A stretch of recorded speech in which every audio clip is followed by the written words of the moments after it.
สบายดีพี่น้องสบายดีสุขุสุคนสบายดีย่ำแรงๆคำๆเลยพี่น้องสบายดีคุณตาคุณยายประตูเมตูสบายดีเด้อมื่อนี้แม่ลิงจะมาลุ่นแกะกล่องพี่น้องว่ามีอีหยังแหน่ที่คุณยายผากมาให้มีจักกล่องนี่ฮึป้าทั้งเมิดน่ะ7 กล่องเลยพี่น้องแม่ลิงแกะเป็นแล้ว2 กล่อง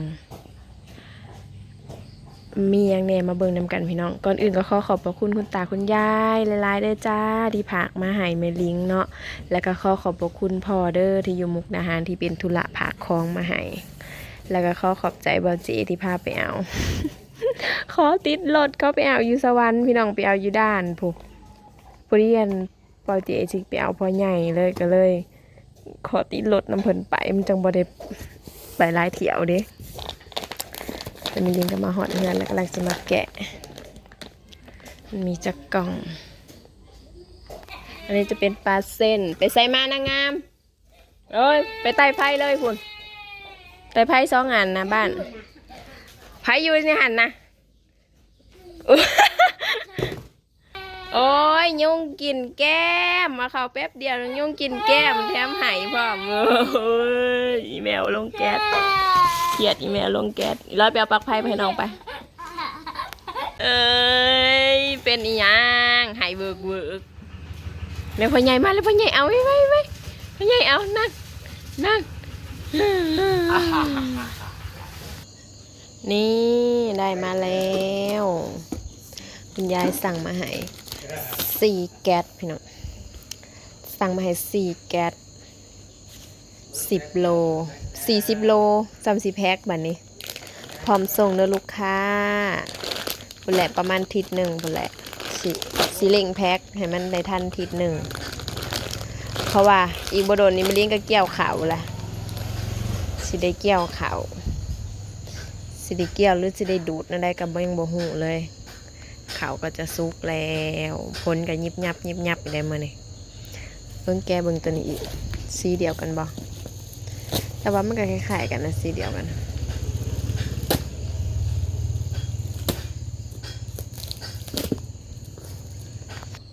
โอ้จะคนละแบบวันนี้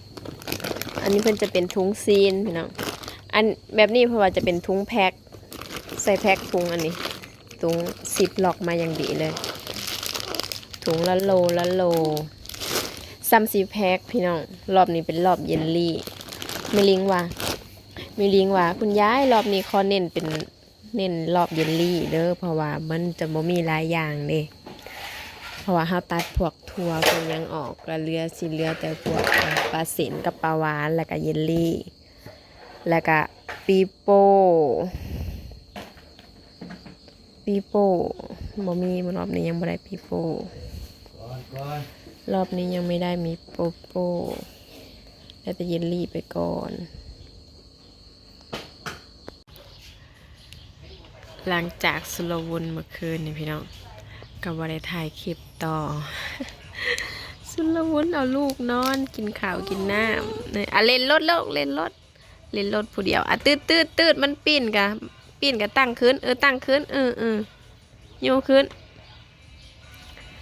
ลูกโยกขึ้นโยกขึ้นปีนขึ้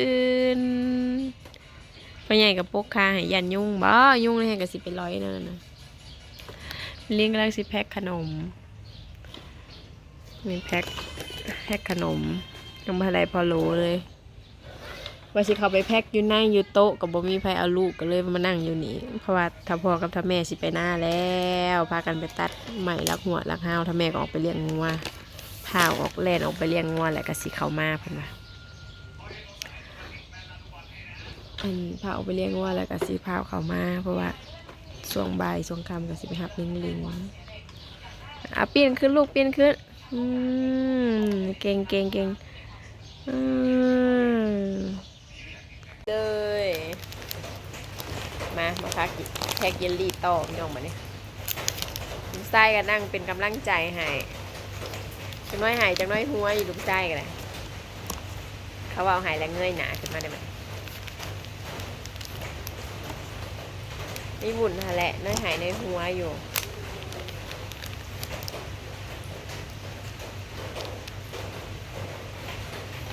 มีบุญนั่นแหละ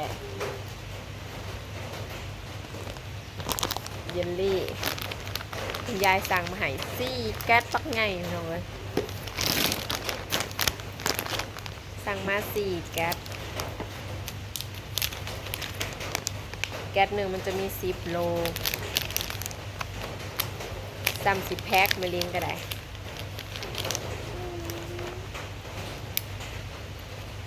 ข้าวแพ็คข้าวส่งพี่น้องเอ้ยแข่งกับเวลาแข่งกับพ้นนี่กับพ้นตก10อยู่นี่พ้นตกลิ้น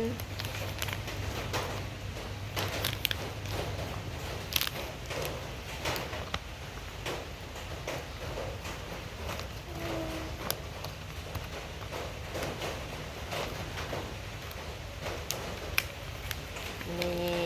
สวยงามมันจะเป็นชิ้นน้อยมันจะเป็นเยลลี่รวมตัวรวมตัวย่างแล้วก็เลยมาแพ็คใส่เสียนี่แน่ว่าไงก็เป็นเยลลี่เศษนะพี่น้องมันเป็นเศษเขาจะตัดออกแล้วเขาก็จะมาขายอีกราคาหนึ่งถ้าเป็นเยลลี่สวยๆก็อีกราคาหนึ่งอันนี้จะเป็นเยลลี่เศษเล็กหน่อยมากมันหลายสีหลายแบบมันผสมปนเปกันแม่ค้าก็ถามหาลูกค้าก็ถามหาแบบนี้บ่มีบ่มาอีบ่ลูกนอกอันลูกค้ามากเล็กหน่อยมากมันได้ขายเห็นไหม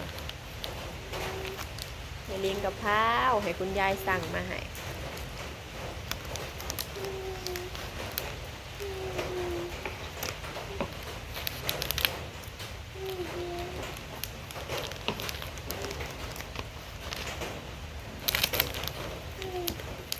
แพ็กไปน้ำลูกชายมานั่งให้กำลังใจน้ำลูกชายคนละ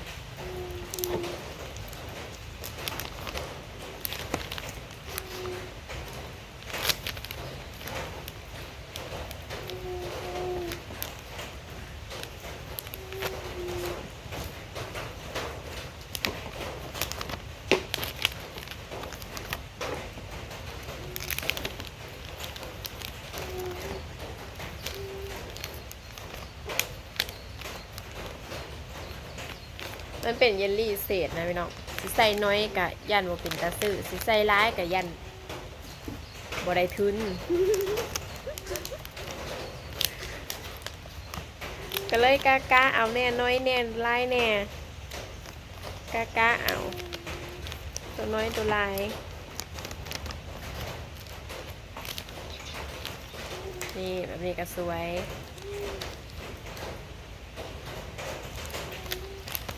สิใส่น้อยก็ยันบ่เป็นตาซื้อ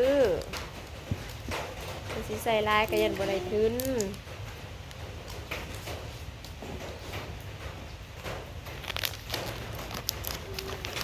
เพราะว่าเพื่อมาหอดเล่าน่ะต้นทุนมันก็สูงพี่น้องเลยเพื่อสิขามมาหอดเพื่อสิผากมาเพื่อสิไปห้าเพื่อสินู่นนี่นั่นมันบ่คือเฮาอยู่ฝั่งไทยได้สั่งมาลงหน้าบ้านเลยสบายกระดออยู่ประเทศไทยนะสะดวกสบายก็อยู่ลาวแลมันบ่ได้สบายปานนั้นนี่ก็พอเราเป็นธุระผากมาให้ใส่รถทั่วผากมาให้ไม่ลิงอันขึ้นเมื่อวานนี่ไม่ลิงไปสวรรค์ไปน้ำเบาเจ๋ไปสวรรค์น้ำเบาเจ๋เพิ่นไปฮับพ่อเฒ่าเพิ่นไม่ลิงก็ขอติดรถไปแล้วก็ไปฮับเอาเครื่องมาเลย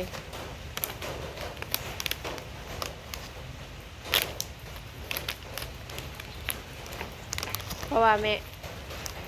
ม่ข่าบ่อันขามมุกเมื่อวานแม่ค้าหับหิวเครื่องบ่ได้ไปมุกตอนแรกว่าจะให้แม่ค้าหับหิวเครื่องเอามาให้บ่ได้ไปก็เลยได้ไปรัดเอามาเองเพราะว่าเฮากับฝ้าในฝ้ายักแพ็ค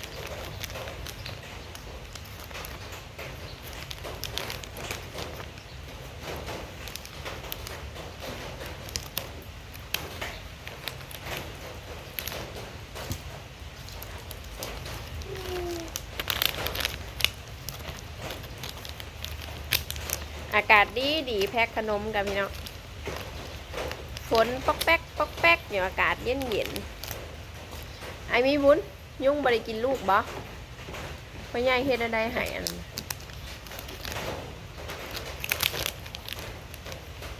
พ่อใหญ่ไม่ใหญ่ก็อยากเอาร้านไปหน้าอยู่กันไปผัดสิบบริเฮ็ดเวียกก็เลยบอกไปเพราะว่าเพื่อนพากันออกไปห้านถ้าแมวก็เลี้ยงงัวถ้าพ่อออกไปอันตัดไม้ห้าหัว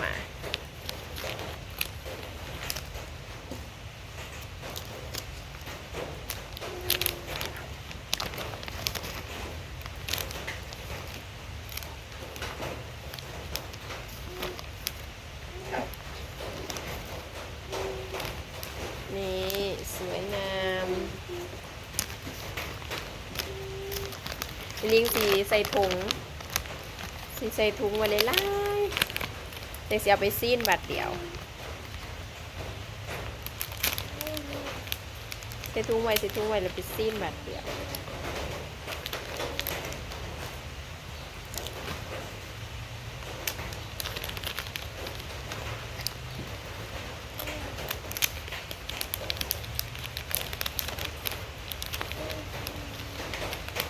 เมลิงต้องเร่งมือเพราะว่าช่วงนี้น้องไม่บุญกำลัง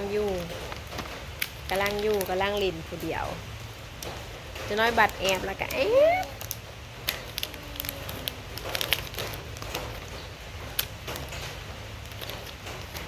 บัดได้แอบแล้วก็บริพังยังเลย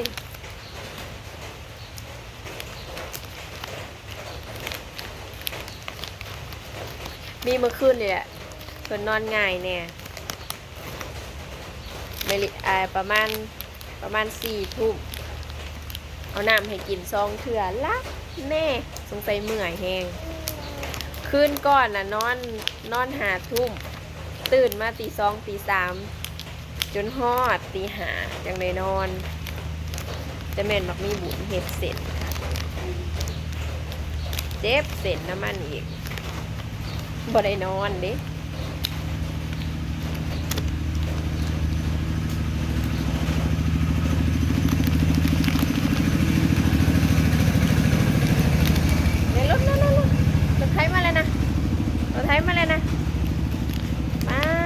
มาขับไปแทนนะให้มีบุญขี่น้ำแน่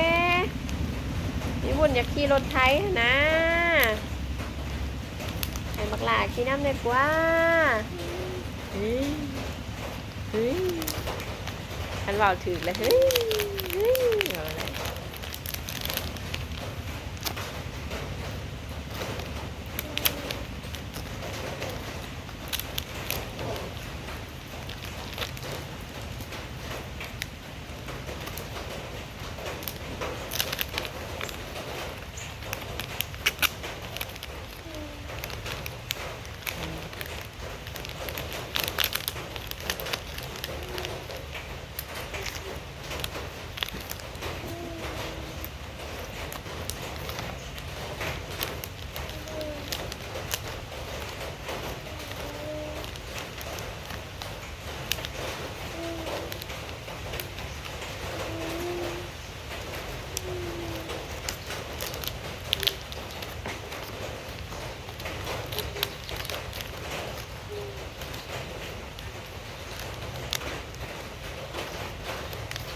เล่นคนเดียววุ้ย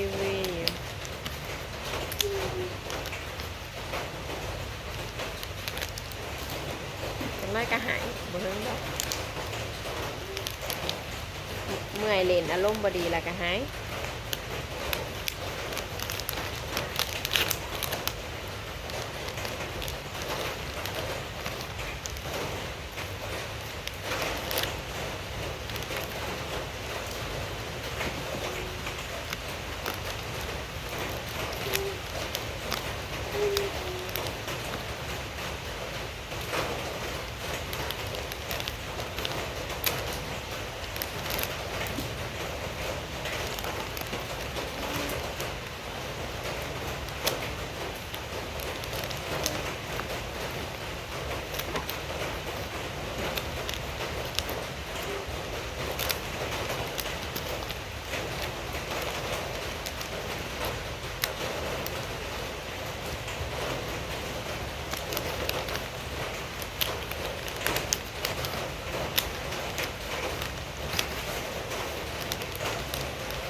ตอนนี้กำลังได้กระดาษ อยากได้กระดาษ เห็นกระดาษก็ให้อยากได้กระดาษ